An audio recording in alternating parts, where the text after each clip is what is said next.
আপনাদের গাছের পাতা হলুদ হয়ে যাচ্ছে, পাতাগুলো কি নিচের দিকে এরকম ভাবে কুঁকড়ে যাচ্ছে, পাতাগুলো হলুদ হয়ে আছে, আর মধ্যশিরা এরকম ভাবে সবুজ ঘন হয়ে আছে। আবার কোনো কোনো সময় দেখবেন পাতার অগ্রভাগ তামাটে বর্ণ হয়ে পুড়ে যাচ্ছে, যেমন এখানে দেখছেন এরকম ভাবে পুড়ে যাচ্ছে।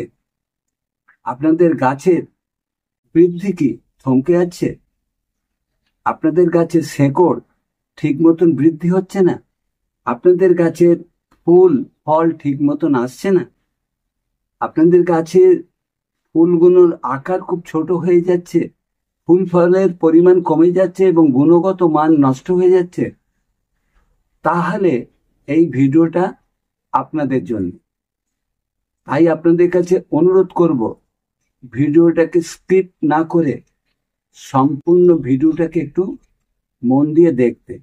তাহলে এই সমস্ত যে সমস্যাগুলো প্রায়শই আপনারা পড়ে থাকেন ছাদ বাগান করতে গেলে, এই সমস্যার হাত থেকে আপনারা সুরাহা পাবেন। ভিডিওটাকে দীর্ঘায়িত আর করছি না, আসল বিষয়ে আসা যাক। তো বন্ধুরা, আমরা প্রায়শই লক্ষ্য করি আমাদের ছাদ বাগানের গাছগুলোতে বিভিন্ন সমস্যা সৃষ্টি হয় এবং ওই সমস্যাগুলো গাছ তার কষ্টের ব্যাপারটা তার পাতার মধ্যে ফুটিয়ে তোলে। যেগুলো আমি আলোচনা করলাম একটু আগে, যে পাতা ফ্যাকাশে হয়ে যাচ্ছে, পাতা তার সবুজতা হারিয়ে ফেলছে, পাতার ক্লোরোফিল নষ্ট হয়ে যাচ্ছে, ক্লোরোটিক হচ্ছে, ক্লোরোসিস হয়ে যাচ্ছে, গাছের ফুল ফল ঠিক মতন আসছে না, ফুলের আকার ভালো হচ্ছে না, ফুলের গুণগত মান ভালো হচ্ছে না, শেকড় ঠিক মতন দ্রুত বিস্তার হচ্ছে না, গাছের বৃদ্ধি থমকে গেছে, গাছ বামন হয়ে গেছে। এই সব সমস্যাগুলো প্রায়শই আমরা দেখে থাকি। এর মূল যে সমস্যা সেটা হচ্ছে গাছের খাদ্যের অভাবের জন্য। বিশেষ করে এনপিকে তো রয়েছে, তার সাথে ম্যাগনেসিয়াম, ক্যালসিয়াম এবং আয়রনের অভাব হলে এই সমস্যাগুলোর মধ্যে গাছগুলো পড়ে এবং তার প্রতিফলন আমরা দেখতে পাই বিভিন্নভাবে গাছের পাতায় ফুটে উঠছে। তো আজকের যে আলোচনার বিষয়বস্তু, এই সমস্যাগুলো যে কারণের জন্য হয়, যে নিউট্রিয়েন্টসের অভাবের জন্য হয়, আমরা যদি সেই নিউট্রিয়েন্টসগুলোকে সমবেতভাবে একেবারে ঘরোয়া পদ্ধতিতে জৈব তরল সার হিসাবে গাছকে আমরা দিতে পারি, তাহলে গাছ এই সমস্যা থেকে মুক্তি পাবে। তো কি সেই উপাদান? এই উপাদানগুলো আমাদের ঘরের মধ্যেই রয়েছে, ঘরেতেই আমাদের ফেলে দেওয়া জিনিস থেকে আমরা বানিয়ে ফেলতে পারি। তো আজকের প্রতিবেদনে আমি দেখাবো 3-4টে উপকরণ থেকে কিভাবে এই জৈব 100% জৈব অর্গানিক তরল সারটা আমরা অতি সহজে বানিয়ে আমাদের গাছকে দিতে পারি এবং গাছকে সুস্থ রাখতে পারি। তো এর জন্য যা লাগবে, আমরা বাড়িতে সবাই কলা খেয়ে থাকি, পাকা কলা। পাকা কলার খোসা খেয়ে নিয়ে আমরা ফেলে দিই, সেইগুলোকে কুচু কুচু করে কেটে যদি আমরা জলেতে 3-4 দিন ভিজিয়ে রাখতে পারি, সেই জলটা আমাদের কাজে লাগতে পারে। কেন? একটা পটাশিয়ামের সোর্স। তো কলার খোসার থেকে আমরা পটাশিয়ামের সোর্স পেতে পারি। পটাশিয়াম হয়ে গেল। এইবারে মূল যে খাবার এনপিকে পটাশিয়াম হলো, তার সঙ্গে নাইট্রোজেনটা কোথায় পাবো? আমরা যদি চা পাতাকে জলে ভেজাতে পারি, মানে আমি বলতে চাইছি ব্যবহৃত চা পাতা না, ফ্রেশ কাঁচা চা পাতা যেটা, সেটাকে যদি জলেতে আমরা ভিজিয়ে নিতে পারি, তো চা পাতাতে আমরা জানি প্রচুর পরিমাণে নাইট্রোজেনের উৎস রয়েছে। তো গাছের যে নাইট্রোজেনের অভাব যখন হবে, আমরা চা পাতা হিসাবে এটা ব্যবহার করতে পারি। এবং পটাশিয়ামের অভাব হলে পরে আমরা কলার খোসাকে গুঁড়ো করে বা কলার খোসা ভিজিয়ে রেখে সেইটাকে ব্যবহার করি। আর ক্যালসিয়ামের অভাবটা আমরা পূরণ করতে পারি ডিমের খোসার চূর্ণ থেকে। আমরা যে ডিম খাই, ডিমের খোসা আমরা ফেলে দিই, সেই খোলাগুলোকে আমরা জোগাড় করে যদি রোদ্দুরে ভালোভাবে শুকিয়ে নিয়ে তাকে যদি মিক্সার মেশিনে গুঁড়ো করে ডাস্ট করে রাখতে পারি, তাহলে সেই ডিমের খোসার গুঁড়ো থেকে গাছকে আমরা একটা ক্যালসিয়ামের উৎস দিতে পারি। কেন ক্যালসিয়ামের অভাব হলো গাছের পাতাগুলো কুঁকড়ে যায়, পাতাগুলো নিচের দিকে ভাঁজ হয়ে যায় এবং পাতার ওপর ভাগ থেকে পড়তে শুরু করে।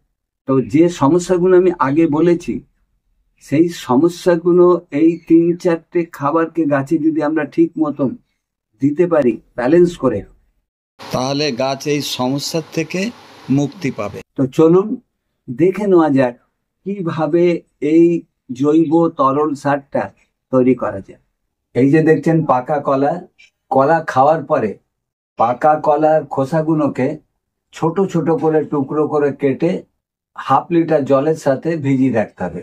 এক্ষেত্রে কলা নিতে হবে এরকম সাইজের কলা হলে পরে 3 থেকে 4টে কলার খোসা, আর যদি এর চেয়ে বড় কলা হয় তাহলে 2 থেকে 3টে কলার খোসাকে ছোট ছোট করে কেটে নিন, কারণ কম্পোস্টটা খুব তাড়াতাড়ি হয়। এছাড়াও মানে পাকা কলার খোসা ছাড়াও আপনারা প্রয়োজন মনে করলে পরে সারা বছর ধরে যে কলাগুলো খান সেই কলার খোসাগুলোকে যদি রোদ্দুরে শুকিয়ে রাখেন, শুকিয়ে রেখে মিক্সিতে গুঁড়ো করে রেখেও ব্যবহার করতে পারেন। আর যদি পাকা কলার খোসা দিয়ে করেন তাহলে টুকরো টুকরো কলার খোসাগুলো জলে ভিজিয়ে 3 থেকে 4 দিন এটাকে পচাতে হবে, তারপরে ব্যবহার করতে হবে। আর যদি এর ডাস্ট ওই কলার খোসাগুলোকে শুকিয়ে নিয়ে তার যদি মিক্সিতে ডাস্ট করে রাখেন তাহলে 1 দিন রাখলেই হবে। তো আমার কাছে কলার খোসাকে শুকিয়ে ডাস্ট করা আছে, আমি ওই ডাস্ট দিয়েই আজকে দোবনটা তৈরি করব। এর জন্য লাগবে একটা খালি পাত্র। এই খালি পাত্রের মধ্যে আমি 2 চামচ কলার খোসা দেবো। দেখছেন এই খালি পাত্রের মধ্যে আমি 2 চামচ কলার খোসার গুঁড়ো দেবো। 1 চামচ। এই কলার খোসার গুঁড়োতে আমি 1/2 লিটার জল দিয়ে ভিজিয়ে দেবো। এটাকে ভালোভাবে একটু নেড়ে নেবেন, নিয়ে এটাকে ছায়াযুক্ত জায়গাতে 1 দিন রেখে দেবো, মানে 24 ঘন্টা রেখে দেবো। এরপরে যে উপাদানটা লাগবে সেটা হচ্ছে ডিমের খোসার গুঁড়ো লাগবে আর চা পাতা লাগবে। এখানে চা পাতা আমি 2 চামচে নিয়ে নিলাম। এই চা পাতাটা ব্যবহৃত চা পাতা হবে না, একেবারে ফ্রেশ কাঁচা চায়ের পাতা। তো আমি 2 চামচে এখানে চা পাতা নিয়ে নিলাম। এর সাথে দেবো হচ্ছে ডিমের খোসার গুঁড়ো, যেটা ক্যালসিয়ামের কাজ করবে। ডিমের খোসার গুঁড়ো 2 চামচে দেবো। চা পাতা আর ডিমের খোসাটাকে এবারে ভালো করে মিশিয়ে নিতে হবে। এবারে এর মধ্যে ফুটন্ত গরম জল 1/2 লিটার আমি ঢালবো। আমি রান্নাঘর থেকে গরম জলটা নিয়ে আসছি, নিয়ে এসে এর মধ্যে ঢালবো এবং তারপরে কি করব আপনাদের জানাচ্ছি। রান্নাঘর থেকে ফুটন্ত গরম জল আমি নিয়ে এসেছি। এবার এই চায়ের পাতা আর ডিমের চূর্ণটা একসাথে মেশানো আছে, এর মধ্যে আমি 1/2 লিটার জল ঢেলে দেবো। ঢেলে দিয়ে এটাকেও ভালোভাবে নেড়ে নেব, দিয়ে এটাকেও 1 দিন একটা ছায়াযুক্ত জায়গাতে চাপা দিয়ে রেখে দেবো। আমি 1 দিন বাদে ফিরে এসে এই যে দ্রবণটা তৈরি হলো সেটা কিভাবে গাছে প্রয়োগ করব সেটা বিস্তারিতভাবে আপনাদেরকে জানাবো। ফিরে এলাম 1 দিন বাদে। এখন যে দ্রবণগুলো আছে এই দ্রবণগুলোকে আমি একটা পাত্রেতে ছেঁকে নিচ্ছি। এটা হচ্ছে চা পাতা এবং ডিমের খোসার গুঁড়ো, দুটোকে ভেজানো ছিল 1/2 লিটার জলে। এই 1/2 লিটার দ্রবণটাকে এই বালতির মধ্যে আমি ঢেলে নিচ্ছি। এইবারে দ্বিতীয় যেটা ছিল মানে দ্রবণটা, সেটা হচ্ছে কলার খোসার গুঁড়ো ভেজানো ছিল 1/2 লিটার জলে।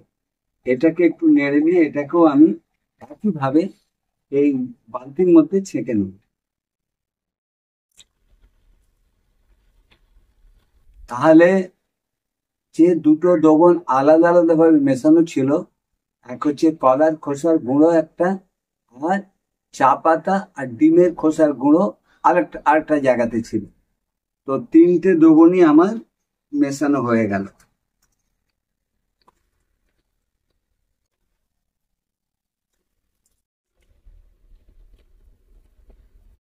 এই যে দ্রবণটা দেখছেন, এটা কিন্তু এখন সরাসরি গাছে দেওয়া যাবে না।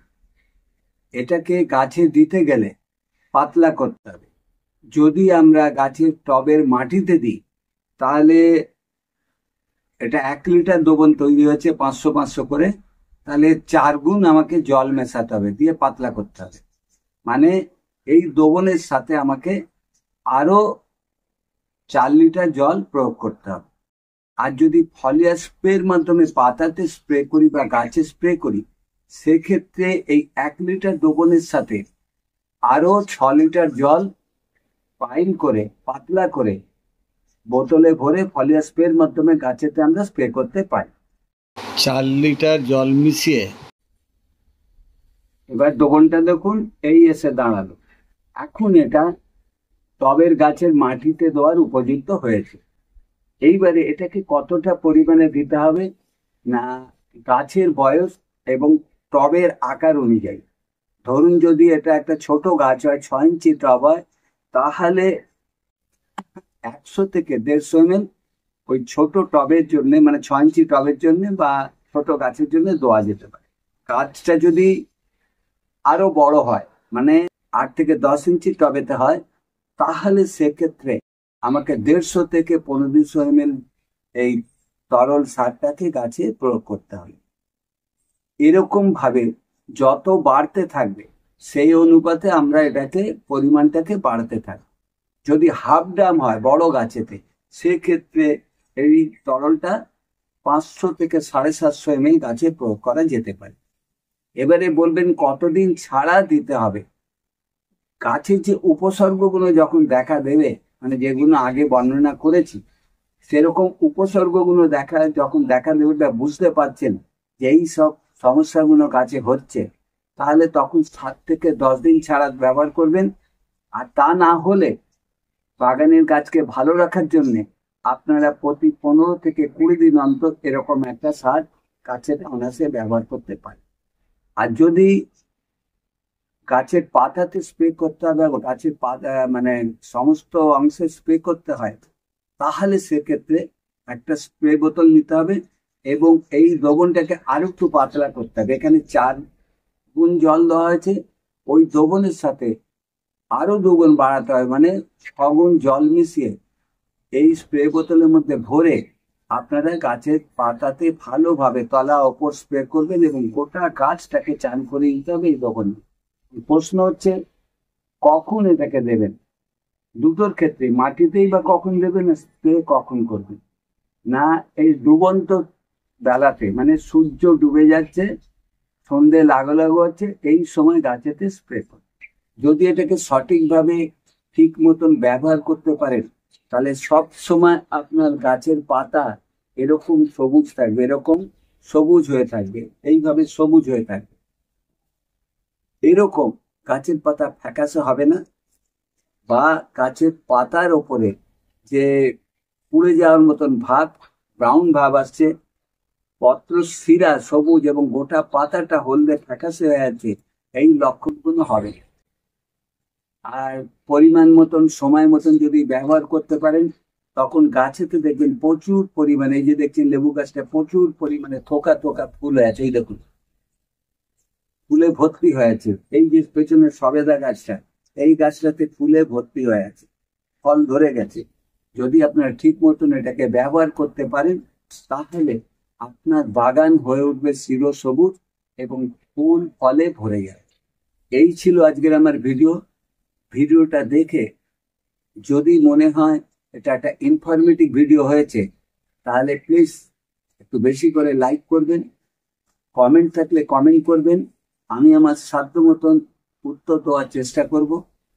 আর যদি মনে করেন ভিডিওটা সত্যি আপনাদের কাজে লাগতে পারে, তাহলে অনুরোধ করব, যদি সম্ভব হয় আপনাদের জানাশোনা যে সমস্ত বন্ধু বান্ধব রয়েছে, বিশেষ করে যারা ছাদ বাগান প্রেমী বা বাগান প্রেমী মানুষ রয়েছেন, তাদের কাছে ভিডিওটা একটু বেশি করে শেয়ার করে তাদেরকেও একটু জানার সুযোগ করে দেবে। আর নতুন বন্ধুদের কাছে অনুরোধ করব, যারা আমার চ্যানেলে নতুন এসেছেন, নিয়মিত ভিডিওগুলো দেখছেন কিন্তু এখনো সাবস্ক্রাইব করে উঠতে পারেননি, তাদেরকে অনুরোধ করব ছাদ বাগানের ওপরে বা কৃষি সংক্রান্ত বিষয়ের ওপরে নতুন নতুন আপডেট যদি পেতে চান, তাহলে চ্যানেলটাকে সাবস্ক্রাইব করে পাশে থাকা বেল ঘন্টাটা পুশ করে নোটিফিকেশনটাকে অন করে রাখুন। তো বন্ধুরা, আজকের মতন আমি আপনাদের কাছ থেকে বিদায় নিচ্ছি। আবার আপনাদের সঙ্গে দেখা হবে খুব শিগগিরই এরকম ধরনের অন্য কোনো নতুন ভিডিওর সাথে। ততদিনে আপনারা খুব ভালো থাকুন, সুস্থ থাকুন। ধন্যবাদ বন্ধু।